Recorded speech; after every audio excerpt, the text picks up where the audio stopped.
এনে হ'ব বুলি হয়তো কোনেও ভবাই নাছিল। এনে খবৰ পাম বুলি কোনেও হয়তো আশা কৰাই নাছিল। অসমৰ প্ৰত্যেকজন মানুহৰে অন্তৰত ঠাই পোৱা অসমৰ জনপ্ৰিয় কৌতুক অভিনেতাৰ দীপজ্যোতি কেওট, যাক সমগ্ৰ অসমবাসীয়ে মোহন বুলি চিনি পায়। মোহনৰ এটা খবৰে কন্দুৱাইছে সকলোকে। সঁচাকৈ কাৰ কেতিয়া বিপদ আহে কোনেও হয়তো নাজানে।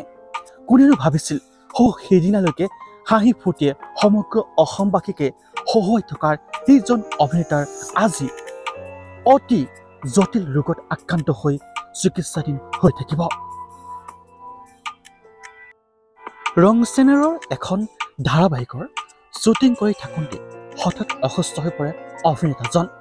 লগে লগে চিকিৎসালয়ত ভৰ্তি কৰোৱা হয়। ডাক্তৰে জানিবলৈ দিছে এয়া হাৰ্ট এটেক।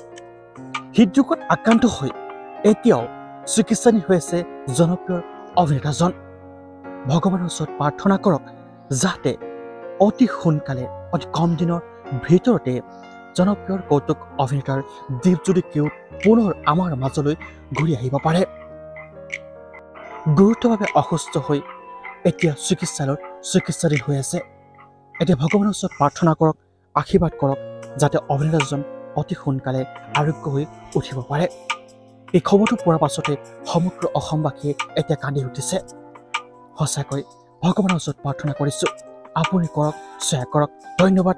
জয় অসম।